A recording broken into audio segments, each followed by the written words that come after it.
Firman Tuhan berkata bahwa Tuhan Yesus adalah pokok dan kita carang-carangnya. Di sini dikatakan ayat yang ketiga, kamu memang sudah bersih karena firman yang telah kukatakan kepadamu.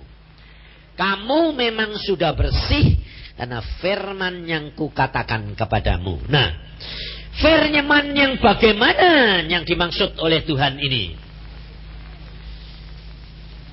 Ini kerap kali kita tidak mengerti. Firman ini adalah firman yang diwahyukan di dalam hidup kita. Makanya ada ayat dikatakan, kalau tidak ada wahyu, liarlah rakyat. Nah, kenapa kalau tidak ada wahyu kok liar? Karena orang bertindak seenaknya sendiri, semaunya sendiri. Kalau ada wahyu, itu ada Tuhan yang menyatakan diri. Pernyataan Tuhan. Nah, kerap kali saya dulu juga katakan, logos harus jadi rema. Nah, maksudnya logos jadi rema itu adalah firman yang umum tetapi menjadi khusus buat saudara. Itu sebetulnya adalah pewahyuan dari Tuhan. Maka dari itu, saudara dan saya membutuhkan apa? Wahyu dan hikmat. Dua hal yang saudara harus punya. Coba kita lihat di dalam Efesus. Supaya saudara dan saya nanti mengerti hal ini. Kata Rasul Paulus, karena ini penting sekali. Di dalam Efesus pasal yang pertama, ayat yang ke-17. Kita baca mulai ayat 15 saja. Karena itu, setelah aku mendengar tentang imanmu dalam Tuhan Yesus dan tentang kasihmu terhadap semua orang kudus, aku pun tidak berhenti mengucap syukur karena kamu. Dan aku selalu mengingat kamu dalam doaku dan meminta kepada Allah Tuhan kita Yesus Kristus supaya Bapa, yaitu Bapa yang mulia itu, supaya Ia memberikan kepadamu roh hikmat dan wahyu untuk mengenal Dia dengan benar. Nah, ini masalahnya, saudara. Untuk mengenal Dia, Yesus, dengan benar. Nah, Yesus itu firman. Firman yaitu Yesus. Jadi saudara dan saya membaca firman, tapi saudara tidak akan bisa mengenal firman itu dengan benar. Karena apa? Karena kerap kali kita itu membaca firman, tapi menurut pikiran kita sendiri, penafsiran kita sendiri. Sehingga hal itu tidak menjadi satu kuasa, suatu pengalaman yang luar biasa pernyataan Tuhan. Karena apa? Karena kita tidak akan bisa mengenal Dia dengan benar. Contohnya bangsa Israel. Bangsa Israel itu para imam ahli Taurat menyelidiki Alkitab. Sekolah Alkitab menyelidiki Alkitab. Salah satu contohnya adalah Paulus. Tetapi dia tidak bisa mengenal Yesus. Yesus sudah datang, tidak bisa mau terima, tidak bisa terima. Kenapa? Karena tidak masuk akal. Satu. Kedua, di dalam Alkitab dikatakan Yesus Mesias itu dilahirkan di Bethlehem. Lalu orang Farisi mengenal Yesus, dia orang Nazaret. Dan Yesus disebut orang Nazaret. Sehingga dia berkata, gak mungkin ini Mesias. Kalau Mesias mesti dilahirkan di Bethlehem. Nah, padahal pada waktu Yesus Mesias itu dilahirkan, lalu Herodes memberikan perintah membunuh anak-anak sebaya Yesus. 400 anak-anak dibunuh. Jadi menurut akal, Yesus sudah turut mati. Ini yang menyebabkan kita tidak bisa menerima. dari itu, untuk saudara dan saya itu berpengalaman dan mengenal Yesus secara pribadi, mengenal Yesus dengan benar, saudara harus ngalami dewek. Gak bisa ikut-ikutan. Gak bisa ikut-ikutan. Makanya saudara tidak bisa bilang, aku belajar dari kamu sih Pak. Kerap kali kan orang kan kepengennya gitu. Saya bilang, kamu belajar benar, tapi kamu tidak bisa niru. Sebab watakmu sama watakku beda. Kalau kamu niru aku, gepeng. Sebab apa? Sebab ukuran yang Tuhan ukur buat saya belum tentu cocok buat kamu. Saya dengan istri saja tidak sama. Beda. Cara didik Tuhan sama istri saya sama saya beda. Padahal kumpul terus setiap hari yang berdoa bersama, baca firman, tapi tidak sama cara mendidik Tuhan. Saya orangnya keras, istri saya orangnya lembut. Kalau istri saya dikerasin, tidak bisa terima. Saya kalau dilembutin, bandel. Harusnya dikeras. Yang mengenal saudara yang benar itu Tuhan Yesus. Maka dari itu, contohnya, kenapa Paulus setelah orang-orang Efesus ini menjadi orang percaya, beriman, kenapa Paulus itu berdoa? Supaya engkau dan saya punya roh hikmat Yesus Kristus dan wahyu. Hikmat yang diminta oleh Paulus itu hikmat Allah. Lah, hikmat Allah itu Yesus. Karena apa? Karena di dalam 1 Korintus dikatakan,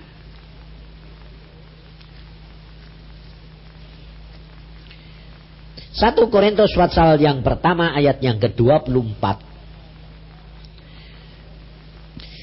Tetapi untuk mereka yang dipanggil baik orang Yahudi maupun orang bukan Yahudi, Kristus adalah kekuatan Allah dan hikmat Allah. Jadi saudara dan saya membutuhkan hikmat Allah itu Kristus. Nah, Kristus itu hikmat Allah menjadi satu kebodohan bagi manusia, tapi buat kita itu adalah kekuatan Allah. Lah, kekuatan ini yang disebut di dalam di dalam Kisah Rasul, kalau nanti Roh Kudus turun, Yesus pergi ke surga, maka kamu akan menerima kuasa. Ya tak?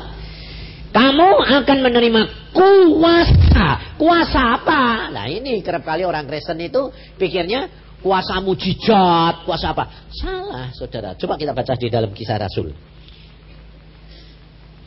Makanya hidup dengan Kristus itu sebetulnya luar biasa. Saya setelah ngalami baru saya bisa ngerti.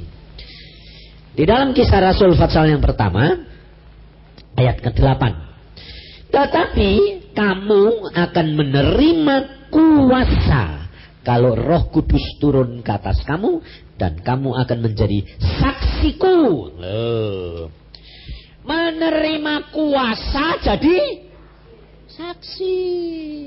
Kalau saksi berarti ngalami. Ngalami apa? Yo, ngerti tak? Ngalami apa? Ngerti? Lo ngalami apa? Ngalami firman. Firman menjadi daging. Nyata. Contohnya apa? Tuhan berkata bahwa Allahmu itu Allah yang maha kuasa. No, ya dah? Sakit sembuh. Ngalami. Ya dah? Itu ngalami. Bodoh jadi pinter. Oh, ngalami. Cacat balik. Oh, ya dah?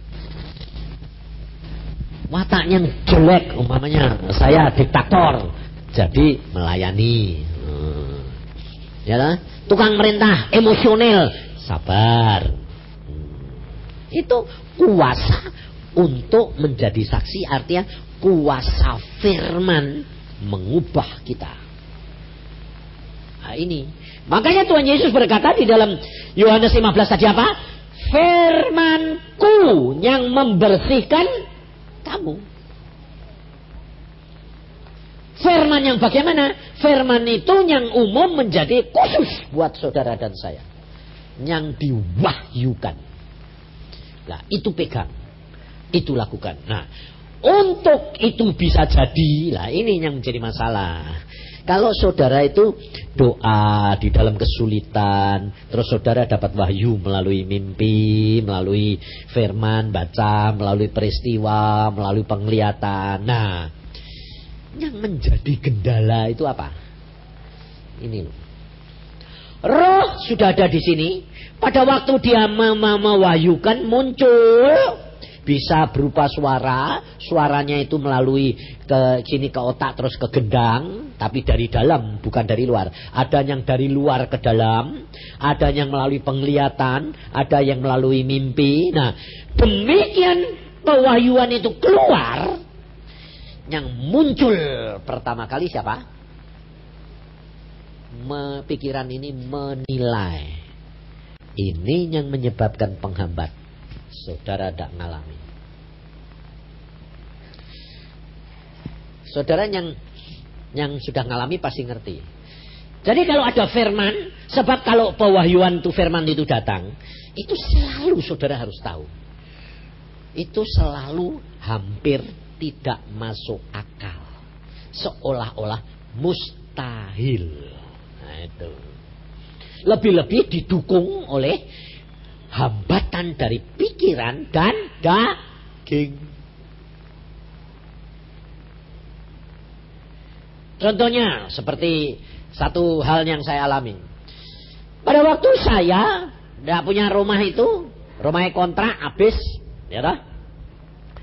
Terus saya berdoa sama istri saya, sama anak-anak, Tuhan kita ini mau pindah kemana? Tuhan bilang, aku sudah sediakan rumah. Nah, kira-kira kalau Tuhan mewahyukan, aku sudah sediakan rumah bagimu. Nah, kira-kira itu terus timbul pikiran di sini apa? Apa? Mana? Terus satu lagi, kapan? Terus 3, bagaimana caranya? Terus 4, mana duitnya? Nah itu yang menyebabkan tidak sampai, saudara. Karena apa? Karena kenyataannya itu tidak ada duit, tidak punya, tidak ada orang datang. Nah itu masalahnya. Makanya kalau sama firman itu saudara mesti ngalami, saya bilang. Lah untuk ngalami butuh waktu. Makanya pada waktu itu saya kurang 6 bulan loh. Sembayangnya itu kurang 6 bulan. Tuhan, aku ini pindah mana? Kontrak, beli, atau dipinjemi. Iya dah. Tuhan bilang, aku sudah sediakan rumah bagimu. Loh, kita kira-kira ayat begitu itu kemungkinannya banyak enggak? Bisa beli, bisa pinjem, bisa kontrak, bisa dikasih, ya itu macam-macam lah. Nah, yang mana? Nah, terus timbul lagi di pikiranmu, kepengennya yang gratis. Lah itu masalahnya. Padahal ada ayat berkata, makanya selalu saya katakan, kalau baca Alkitab itu mesti semuanya. Sebab nanti kalau sudah ada pewahyuan, itu setan juga pakai ayat untuk menjatuhkan kamu. Tapi kamu harus punya pegangan iman yang sama Roh Kudus ini loh. Itu yang paling aman. Jadi, dan satu kedua, butuh tekad. Makanya saya perlu gini, kalau mau cepat itu mesti nekat. Lah ini yang tidak punya orang. Hampir orang itu takut nekat. Karena orang nekat itu orang bodoh. Bahasa Jawa ini ngawur, delodok. Lah, maka dari itu saudara kerap kali tidak jadi, tidak bisa cepat jadi. Tapi kalau saudara itu berani mempertaruhkan dirimu, harga dirimu kepada Yesus, semuanya luar biasa. Gitu loh. Harus ada nekat. Sebab Tuhan itu selalu kalau mengatakan, di mana imanmu? Di mana imanmu? Selalu murid-muridnya selalu ngomong, di mana imanmu? Ada badai, naik perahu, mau tenggelam. Tuhan, tolong, kita mau mati semua. Di mana imanmu? Loh, ya dah? Di mana imanmu? Selalu gitu. Makanya saya menghadapi suatu kenyataan, ya perkara rumah ini. Setelah kurang berapa hari, kurang seminggu, belum ada duit, belum ada apa-apa. Saya bilang, Tuhan, ini sudah kurang seminggu. Mana? Lalu Tuhan memberikan penglihatan gini. Saya berdiri di atas gunung. Itu ada gunung, ada jurang yang dalam. Lalu Tuhan berkata, dalam waktu singkat, kurang cuma 3 hari. Dalam waktu singkat, kamu harus lari dari sini ke sana.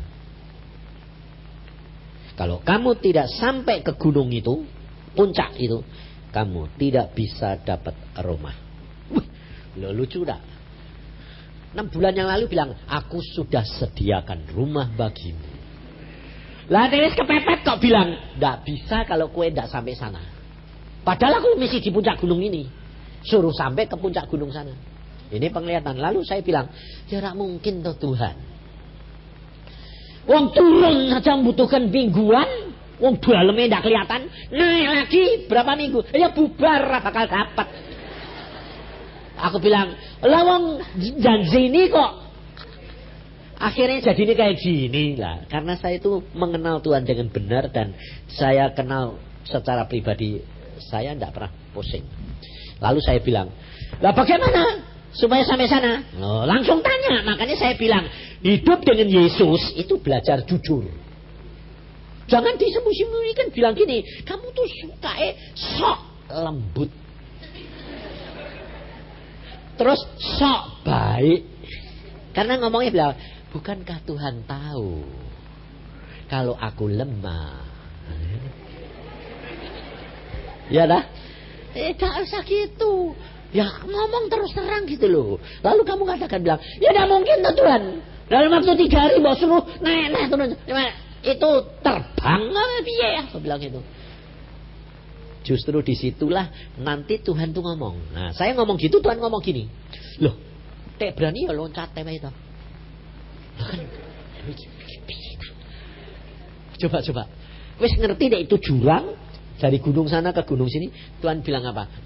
Adek kowe wani ya loncat to. Hah? Apa? Nah, itu Tuhan suka gitu. Ditantang. Adek kowe wani ya loncat to. Loh, aku punya apa? Ngomong deh lagi. Adek wani ya loncat to. Loncat. Kowe sing nawari lho ya. Teh aku mati tanggung jawab. Lah, saya karena gini lihat takut, jujur takut toh. Loncat mlebu jurang kok, takut. Saya mundur merem. Dalam nama Yesus Tuhan, karena suruh loncat saya loncat. Saya ngebut loncate, tapi kira mati sekalian. Sak jauh-jauh. Saudara tahu, jatuh loh, jatuh bener. Jangan kira dong kamu nggak jatuh, loncat. Tapi cuma 1 meter. Loh kan kaget aku. Loh, kok sampai bukan di gunung sana.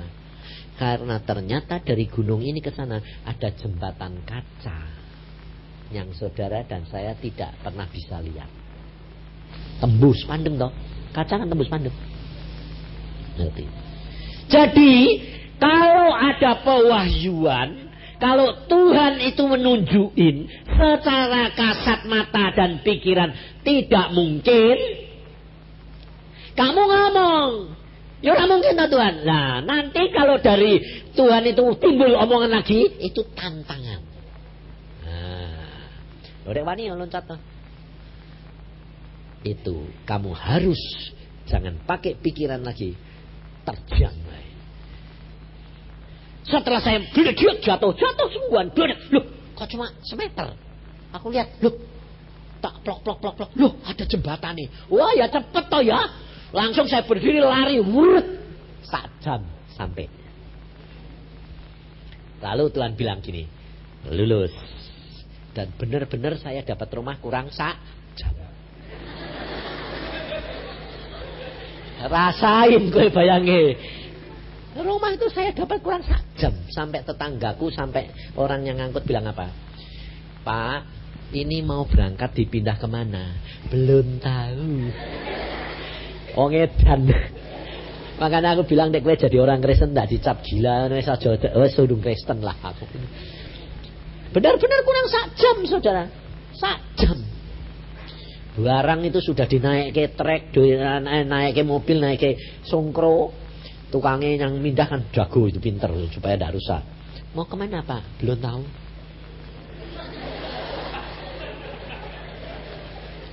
Apa Pak? Belum tahu. Loh, pindah ini mau berangkat kemana? Belum tahu Bu. Pak, saya ini kerja 16 tahun. Belum pernah ada orang mau pindah kurang sak jam kok belum tahu kemana. Loh Bapak ini bagaimana sih? Loh memang belum tahu. Ini kita siap berangkat. Kemana? Nggak tahu.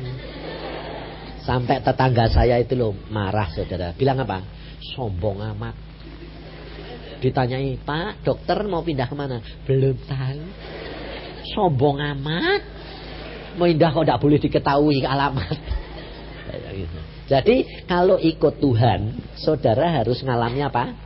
Ejaan, diterima salah, ngerti tidak? Disalah mengerti, itu logis. Itu Tuhan. Maka dari itu saudara, kita harus ngalami sendiri. Baru saudara nanti percaya bahwa Tuhanmu itu Tuhan yang luar biasa. Tapi banyak yang ngalami harus apa? Ini loh, kepala ini dipertaruhkan. Lah itu. Tapi kalau mau gitu, mujizatnya tambah gede. Pertaruhannya kepala. Nah, mati berani. Ya, mujizat tambah gede. Luar biasa. Engkau akan mengalami apa yang dikatakan oleh Alkitab. Semua. Saya ngalami. Pada waktu saya di Jayapura, saya mau pulang ke Biak. Nah, itu yang ada itu cuma plane sama perahu. Kapal besar ada, kapal kecil ada. Nah, setelah saya selesai konferensi jadi dokter ini di Jayapura, sore itu ada perahu dari kesehatan dari Biak datang. Lalu saya tanya, loh kamu kok datang? Perahunya itu besarnya cuma 1,5, lebarnya 1,5 meter kali 6 meter. Pakai Johnson 2. Nah, dia bilang gini, wah kita mau pulang dokter hari ini ke Biak. Ya, nah itu makan perjalanan tuh 6 jam. 6 jam. Ah, kok 6 jam? 6 jam baru di tengah, 12 jam. Nah, pada waktu itu ini tukang kapalnya saudara bilang gini, kita nanti pulang dokter tapi jam 10. Ngapain? Sebab di Tanjung itu jam 12. Tiap jam 12. Itu tiap hari di Tanjung itu. Mesti ada angin berputar. 2 jam. Nah, mereka sudah pengalaman. Dan yang mati di sana itu berapa kapal sudah hancur, hilang sebab masuk. Nah, saya itu orangnya pada waktu itu tidak sadar saudara. Apa itu Tuhan? Apa itu saya? Apa bagaimana tidak tahu. Cuma saya bisa bilang gini. Saya kepengen pulang jam 5. Apa? Jam 5? Itu persis di Tanjung. Jam 12 dokter mati. Saya bisa bilang gini. Dah. Nanti kita setelah lewat Tanjung, angin ribut baru datang. Mana bisa? Wong ramalan cuaca dan semua mengatakan antara jam 12 sampai jam 2 jangan lewat Tanjung. Karena di situ pasti terjadi badai. Saya pada waktu itu punya wibawa ngotot saudara. Saya bilang berangkat. Kalau mati kan aku ya mati. Kamu punya istri punya anak, aku ya punya istri punya anak. Masa kamu takut? Loh, bukan takut gitu dokter. Kalau mati kan sia-sia di situ. Oh enggak. Kamu kan anak Tuhan. Saya bilang gitu, saudara. Kamu anak Tuhan. Aku anak Tuhan. Kita berjalan di dalam Yesus. Bisa memerintahkan angin ribut seperti Tuhan Yesus. Mundur, jangan datang sekarang. Nanti kalau aku sudah lewat. Nah. Itu orang Irian 4 itu berani, saudara. Dia bilang, kalau dokter berani, saya berani. Oke, jalan, saudara. Setelah di sana, saya lihat sendiri lah. Itu lihat. Setelah berani gitu, sudah di sana. Awan tuh gelapnya itu kalau mau ada badai kan kelihatan. Wah, loh dokter sudah datang. Kita berhenti saja dokter di sini. Itu kurang 1 jam loh saudara. Kita berhenti di sini. Sebab itu persis nanti kita di Tanjung. Itu persis di tengah. Muter dokter. Wah aku bilang. Wah dokter belum ngalami sih. Kalau sudah ngalami dokter sendiri ketakutan. Enggak sudah lewat aja lah. Aku bilang. Ayo jalan. Saya yang doa. Jalan. Dokter ini kok nekat. Kalau mati. Yo mati bersamalah. Aku bilang. Akhirnya jalan saudara. Jalan persis di Tanjung. Itu awan gelapnya kayak gitu itu di persis di tengah. Saudara tahu, saya dengar anginnya aja ngeri. Awan tuh muter. Pantesan ini kalau sampai tanu kan air itu kayak disedot. Oh pantesan kayak gini. Anginnya tuh. Lah ini perahu kan kecil. Aku bilang cepet cari. Teluk. Loh, teluknya itu masih setengah jam, dokter. Ini sudah mulai hujan. Aku bilang, lah dokter tadi nekat toh. Di situ saudara, saya itu benar-benar, makanya saya ngalami bilang, mengikut Yesus itu ngeri sedepi dong. Wah, aku bilang, Tuhan, aku sudah tadi ngomong loh ya. Ampun, aku ngomongin salah, tapi sekarang ini tolongin dong. Saudara tahu? Orang Irian dibilang, wah tapi ini mujizat dokter. Langsung dia ngomong, tapi ini mujizat dokter. Biasanya enggak hujan dulu gini. Langsung baru hujan. Ini kok hujan dulu, anginnya belakangan. Kemudian sebab kita diberi kesempatan untuk pergi. Setengah jam masuk saudara, belas. Saya di teluk saja. Ini perahu saya naik 1,5 meter, naik turun. Itu di teluk. Sudah nyumput di belakang karang. Itu perahu saya itu 1,5 meter tuh naik turun. Aku bilang kayak gini. Lah ya ini tadi kalau di sana bagaimana dokter? Kita sudah semua di bawah laut. Aku bilang tapi Tuhan kan luar biasa toh. Setelah itu saya baru tahu. Saya bilang Tuhan aku ini kok kurang ajar. Nah kali luar biasa. Tuhan berkata apa? Berpetualangan dengan aku. Saudara, berjalan dengan Tuhan itu luar biasa. Aku ngalami 1 kali di situ, 1 kali karam kapal, 1 kali mesinnya putus. Pakai perahu itu saudara, 1,5 meter kali 6 meter itu. Mesinnya mati di tengah jalan di lautan teduh. Sama 2 orang toh, ini udah 4. 2 orang sama 2 orang Irian itu bilang gini, dokter, apa? Mesinnya putus. Mesin dua-dua putus? Iya. Lah terus? Lah enggak tahu kita ini nanti sampai mana. Itu di tengah lautan teduh itu selam panjang pandangan tuh enggak ada daratan. Bayangin saudara. Aku ngalami. Makanya itu di situ tuh saya enggak takut. Saya bisa apa? Bisa ngucap syukur. Saya bilang kok indah ya malam. Kok bintangnya kok banyak kayak gini. Bagus ya. Nggak hujan, nggak angin soalnya. Bagus ya. Ini kita nanti sampai berapa lama? Lah nggak tahu dibawa arus kemana. Loh kamu ini. Kalau untung ke Guam. Ke Filipina. Hah? Ke Filipina. Kamu saya sudah 2 kali dokter ke Filipina. Tapi enak dokter, nanti sampai sana terus dipulangkan sama kedutaan, dibayari. Oh, kamu nakut-nakutin, aku bilang gitu. Anda sudah biasa. Tapi aku berdoa gini, Tuhan, aku mau ngalami kayak Paulus. Kampul-kampul di tengah lautan gini, Tuhan. Sehari semalam loh saudara. Sehari semalam. Tidak makan kelapa muda. Bayangin. Nah, sebetulnya mancingnya itu gampang. Pakai sapu tangan itu ikan tongkol itu langsung disamber. Nah tapi mau dibakar apa? Makan mentahan ya bisa toh ya. Akhirnya kelapa muda terus saya makan nih. 1 hari 1 malam. Tapi saya berdoa. Saya bilang, Tuhan, aku mau turne ke Numfor. Ini kalau tidak sampai ke Numfor ya aku kemana ini Tuhan? Hilang. Istriku nanti bingung. Saudara, Tuhan tidak ngomong gini, jangan takut, jangan khawatir. Tidak. Tuhan ngomongnya apa? Tenang aja. Aku ya bilang, tenang aja.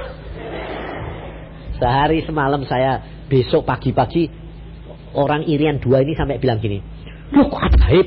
Kenapa? Loh itu Numfor. Bangun-bangun kita orang 3 ini karena mau apa? Kampul-kampul ya tidur terus. Akhirnya, loh itu Numfor. Loh kok kamu tahu? Ya itu Numfor. Loh kok kita bisa sampai situ? Nggak ada, harus ke situ dokter. Angin nggak ada. Malaikat Tuhan dorong. Nah, sampai aku bilang gitu. Ajaib ya. Iya, ngalami saya bilang bersama dengan Tuhan. Saya ngalami saudara. Makanya kalau saya baca Alkitab ini saya bilang gini, Tuhan, aku kepengen ngalami. Mau ngalami?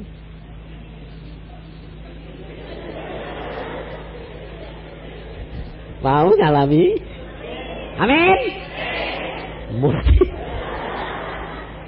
Mesti punya iman loh ya. Punya Yesus. Kalau kamu tidak punya Yesus, gepeng. Sampai mana nanti? Maka dari itu Tuhan Yesus berkata apa?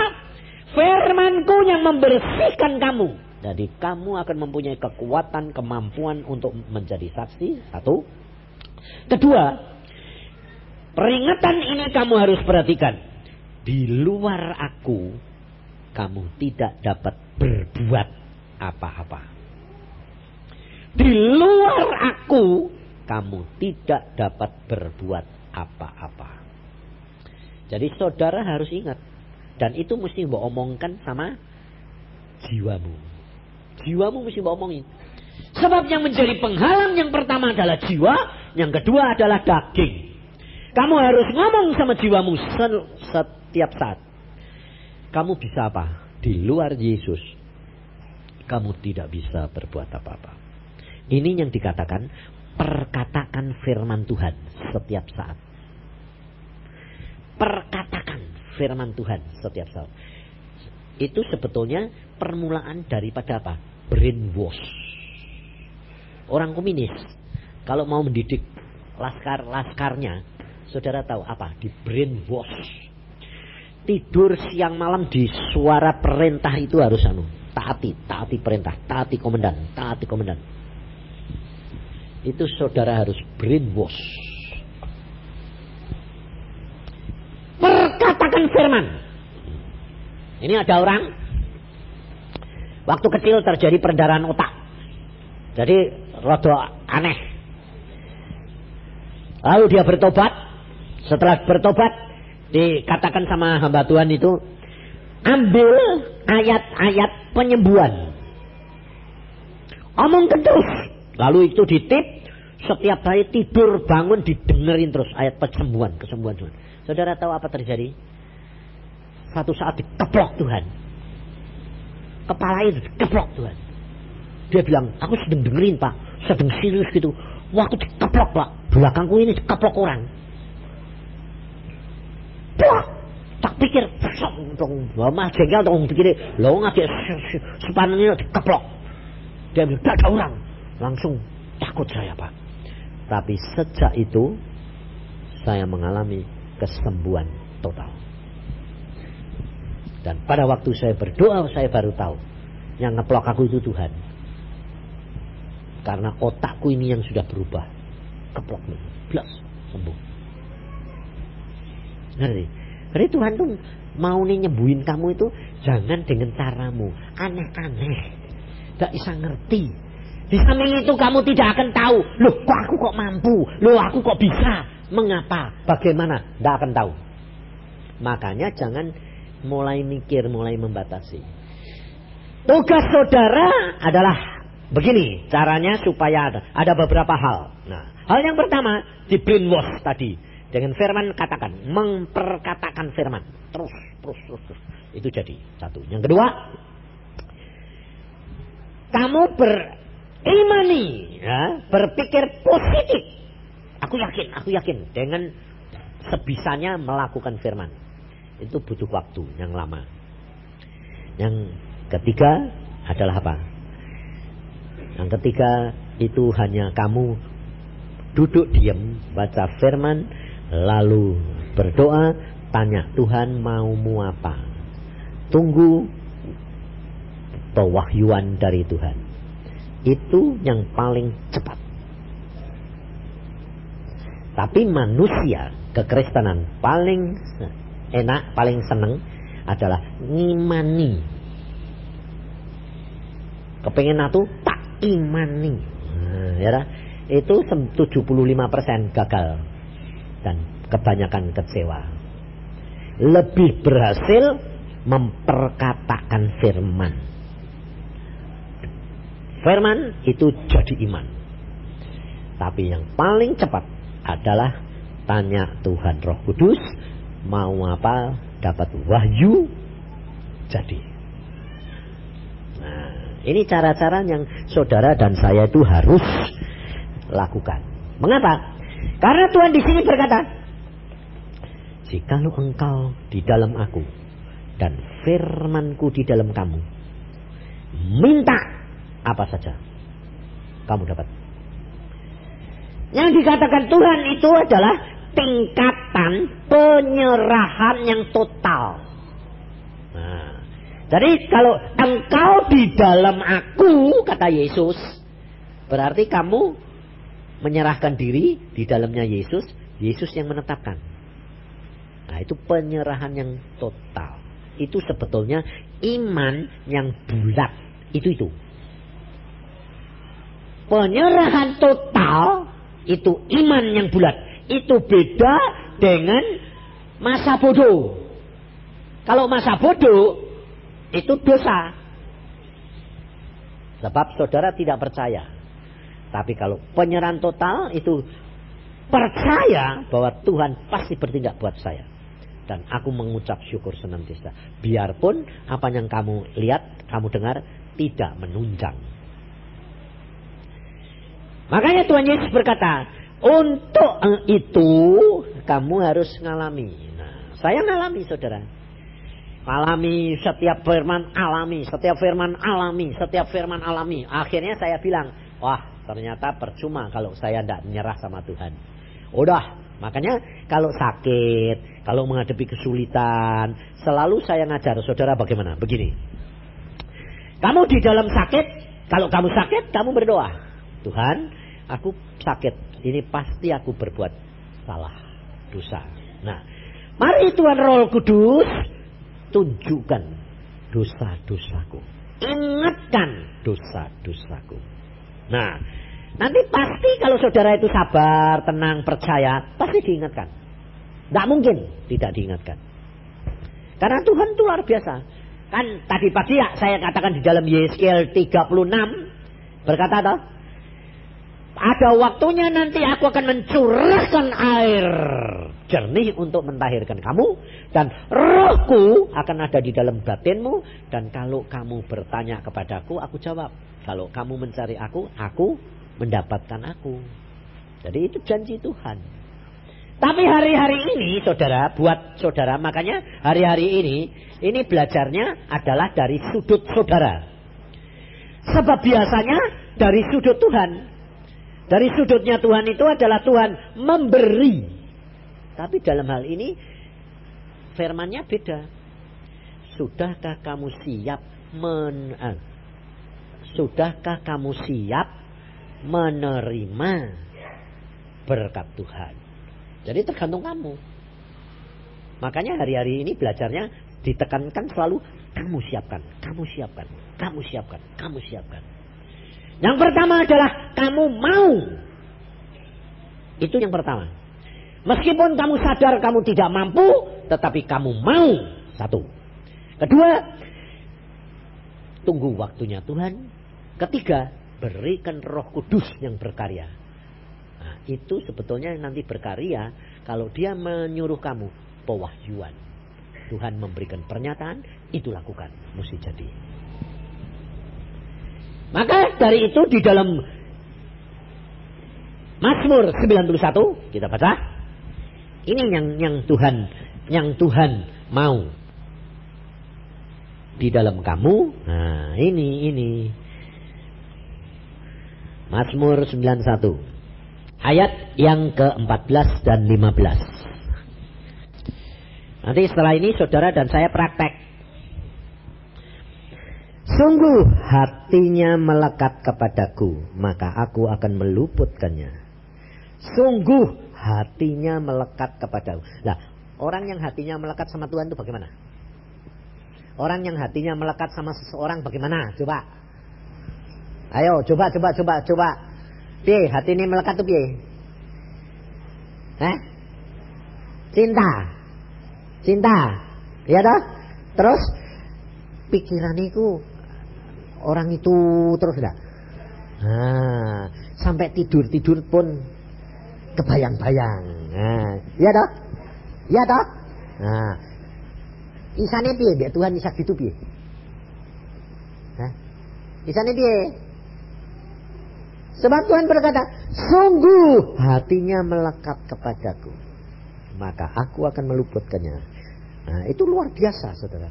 Ini firman ini itu pernah dikatakan sama Tuhan sama saya. Saya pada waktu sembahyang, saya ngomongnya gini, saudara. Tuhan, aku ini kok tidak melakukan apa-apa buat kamu sih Tuhan. Aku tuh sampai sekarang Tuhan belum melakukan apa-apa sama kamu. Lah sing tak lakuke itu cuma yang aku dengar, aku ngomong sampai ke. Aku dengar tak lakuke. Jadi yang melakukan itu bukan saya loh. Saya cuma dengar, terus dia yang melakukan di dalam saya. Jadi aku ini melakukan apa? Aku ngaku ini kayak robot. Aku bilang, Tuhan aku kok tidak melakukan apa-apa buat engkau sih. Dia ngomong ayat ini saudara. Makanya saya bilang, pewahyuan ini itu penting. Sebab dengan kamu tahu firman ini dinyatakan buat kamu tahu kedudukanmu di hadapan Tuhan. Ya toh? Kalau Tuhan yang ngatain mengomong dek gue, sungguh hatimu melekat kepadaku. Loh, dek Tuhan sing ngomongan aman. Adik gue sing ngomong yo. Diragukan, perlu dipertanyakan. Sebabnya cintamu itu biasanya cinta sementara. Dek Tuhan sing ngomong, itu Tuhan ngomong be aku gini. Sungguh hatimu melekat kepadaku, maka aku akan meluputkan. Aku akan membentengi. Loh, ayatnya ini. Aku akan membentenginya sebab ia mengenal namaku. Loh, orang cinta itu kan mepet dan ngelekat terus. Lalu bila ia berseru kepadaku, aku akan menjawab. Aku akan menyertai dia dalam kesesakan. Berarti hidup di dunia ini penuh kesesakan dah. Ya, jadi kalau ikut Yesus jangan bilang tidak ada kesesakan. Siapa bilang? Wong di sini dikatakan, aku akan membentengi. Berarti serangan banyak enggak? Banyak. Aku akan meluputkannya. Berarti ada tantangan demi tantangan. Lalu dia berkata apa? Kalau dia berseru, aku jawab. Aku akan meluputkan kamu dari kesesakan. Berarti kamu dipepet-pepet terus enggak? Iya, jadi dipepet deh.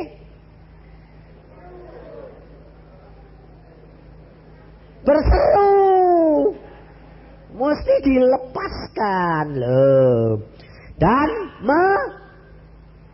memuliakannya loh. Pada akhirnya, jadi prosesnya itu gini saudara. Ikut Tuhan itu pertama ya, kamu bertobat, kamu itu harus kamu melakukan firman dan baca itu penyangkalan diri itu, yang pertama, langkah yang pertama adalah kewajiban. Kalau kewajiban itu kamu diharuskan enggak? Dipaksa enggak? Nah, itu. Jadi baca firman susah, ngantuk. Ya toh? Tapi mesti dipaksa. Harus dipaksa. Karena itu kewajiban. Jadi saudara, nah kewajiban ini selesainya kapan? Kalau sudah berubah menjadi kebiasaan. Taunya bagaimana? Kalau tidak baca, tidak enak. Rasanya utang. Nah, itu sudah kebiasaan. Kewajiban selalu berat. Ngantuk. Aduh, belum selesai lagi. Utang. Ya toh, kerap kali kan utang. Nah, iya toh? Pasti kerap kali utang. Itu iketan loh. Jadi yang pertama itu kewajiban. Ini mesti dilolos menang. Sudah berubah menjadi kebiasaan. Ini menang. Sampai berubah menjadi kesukaan. Baru itu yang Tuhan bilang ini. Sungguh hatinya melekat kepadaku. Nah, cara yang saya pakai, yang selalu saya berhasil. Saya kalau khawatir, umpamanya saya ngewatirin siapa? Istri, anak, ya lah, khawatir. Kamu mesti ngomong di jiwamu. Kue khawatir itu kue sopo. Jawabmu mesti bagaimana? Ya ora iso apa-apa. Lah ya dah. Lah ya dah. Ah, contohnya kue utang. Utangnya kakean. Terus cari kreditan, cari mana-mana ndak cukup. Terus kue mikir ndak? Takut ndak? Takut. Terus kamu ngomong mbek jiwamu kira. Kue takut isa apa? Jawabmu piye? Ya ora iso apa-apa. Lah nek ora iso apa-apa kok mbok pikiri nggo apa? Loh, bener gak? Jadi ngomong dhewek.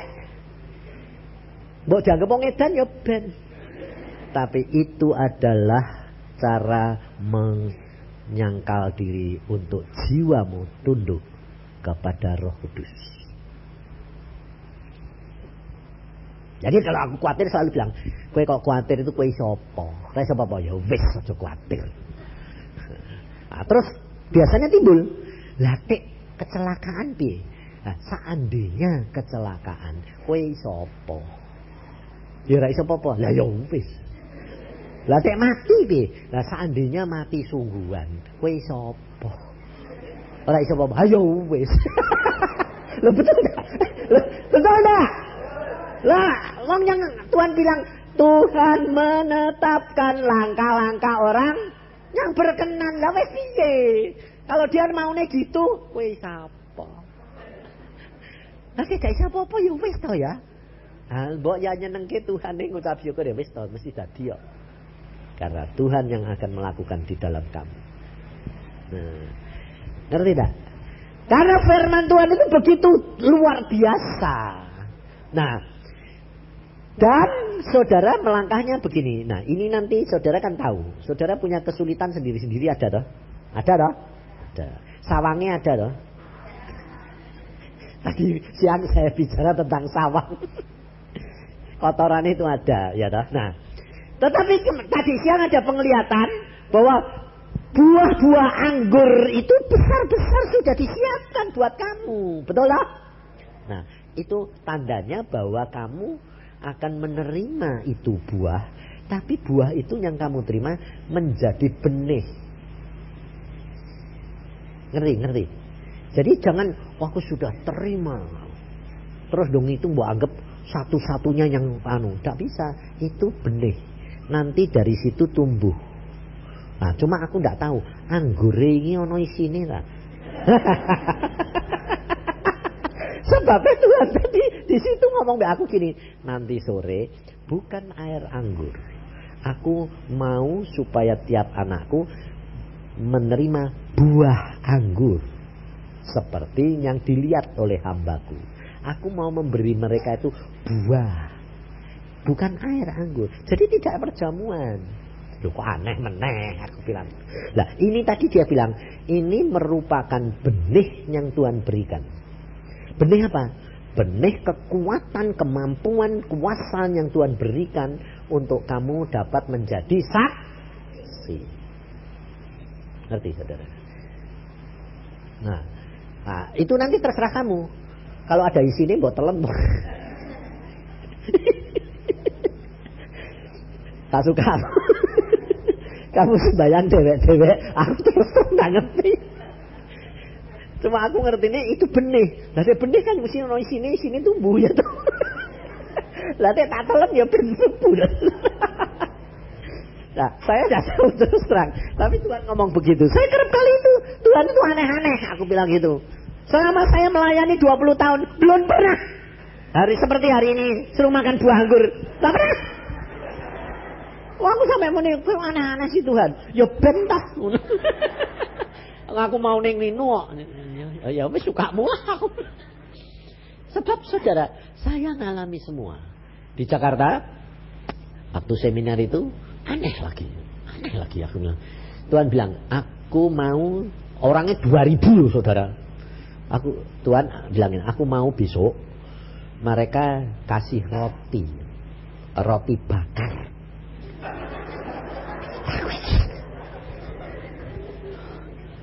Buat apa?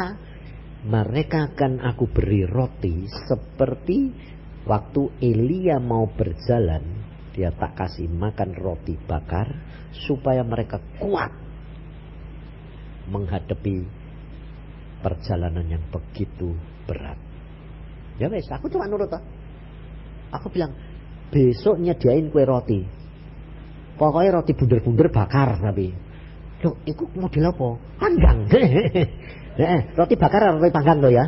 Dipanggang, pokoknya bunder-bunder, cari kowe gawe oh yo ada, langsung yang bilang, oh ada, bonku ada, tambahan 2000 bisa, wes beri. Saudara tahu, setelah itu diberikan, belakangan baru orang pada bersaksi.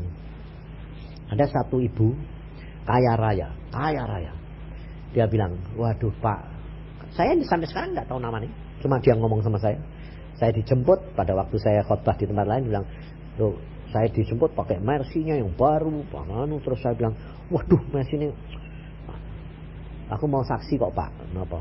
Aku khususnya yang jemput kamu karena mau saksi. Kenapa? Setelah saya menerima roti itu Pak, waduh Tuhan luar biasa. Kenapa? Seminggu kemudian saya menghadapi musibah yang kalau itu dulu hancur rumah tangga saya, berantakan Pak. Kenapa? Suamiku punya simpanan tahunnya ketahuan. Udah lama lagi 8 tahun. Terus saya terima telepon Pak hari itu. Siapa? Mau cari siapa? Cari suamiku. Apa ngundangnya? Suamimu namanya siapa? Suamiku. Loh. Di situ luar biasa. Saya nerima telepon itu kok tenang. Ada kuasa, ada kekuatan yang luar biasa. Saya bisa lembut melayani dia sampai akhirnya saya temuin suamiku, tak temuke bertiga konferensi. Lalu suami saya bilang, saya bilang, aku tidak berani ngomong mah, sebab aku tahu kalau aku ngomong rumah tangga kita mesti hancur. Kenapa kok sampai aku tahu? Kalau kamu sudah tahu berarti waktu Tuhan. Suaminya anak Tuhan juga loh. Jadi jangan kaget. Loh, itu kelemahan loh. Dulu saya juga punya kelemahan kayak gitu. Jadi itu kelemahan saudara. Tapi yang penting kan pertobatan, betul tak? Lalu pada waktu itu suaminya bilang, aku bertobat toh Pak, Mah. Dan saat seperti ini memang aku sudah berunding sama dia, aku mau lepaskan dia, aku mau kasih bagian dia, tapi aku mau dengan engkau saja. Bayang. Tuhan, dia bilang, Tuhan luar biasa, atur begitu rupa Pak. Saya bisa tidak sakit hati, malah saya bilang, ya sudah, kamu sayangi dia, kasihin dia, sudah dilepaskan dan diberi bagian supaya dia bisa menikah, dia bisa berumah tangga, kamu tetap sama saya. Suaminya sampai nangis-nangis sampai kayak begitu. Sejak kapan mah kowe itu kok bisa punya hati kayak begitu? Penuh pengampunan, penuh pengertian, kok kuat ngadepi kayak gitu, enggak jengkel, enggak marah. Dia bilang, sejak itu Pak, rumah tangga saya dikembalikan seperti bulan madu pertama. Kasih yang mula-mula mengalir kembali. Saya malah merasa bahagianya luar biasa. Padahal kalau dulu Pak, oh jangan tanya, ini sudah ada bisa terima ini Pak, ini macan betina ini. Loh, lalu dia bilang, itu kalau tidak Tuhan dan saya alami sendiri, tidak percaya bahwa apa yang Tuhan berikan itu luar biasa. Semua yang disediakan Tuhan suatu anugerah buat engkau dan saya. Amin. Mari kita berdoa. Tuhan, firman-Mu sudah hamba sampaikan. Engkau lihat sekarang keadaan anak-anak-Mu di tempat ini Tuhan. Hamba-Mu percaya kalau hal ini Engkau katakan, jangan khawatir akan hari esok anak. Percayalah, semuanya sudah ada di dalam tangan Tuhan-Mu. Maka dari itu sekarang ini saudara kemukakan masalahmu. Dan percayakan, pandang dia saja. Jangan mulai memikir dengan cara dunia, mengintai lagi pengintai-pengintai yang akan membuat kita lemah. Kita tidak perlu khawatir akan hari esok. Hari esok kamu berjalan dengan Tuhan. Dan Tuhan sanggup menolong kamu. Yang penting sekarang saudara bertobat. Karena saudara sudah mulai memalingkan diri, mencari cara jalan keluar seperti dunia ini. Engkau bukan berjalan dengan pikiran, tapi engkau berjalan dengan iman. Pandanglah akan Yesus Tuhanmu, maka engkau tidak akan bimbang dan ragu. Kamu tidak akan lemah, karena benteng Yeriko yang demikian tebal hanya dengan sorak-sorai. Benteng itu dengan runtuh dengan sendirinya. Tidak ada yang mustahil bagi Allahmu.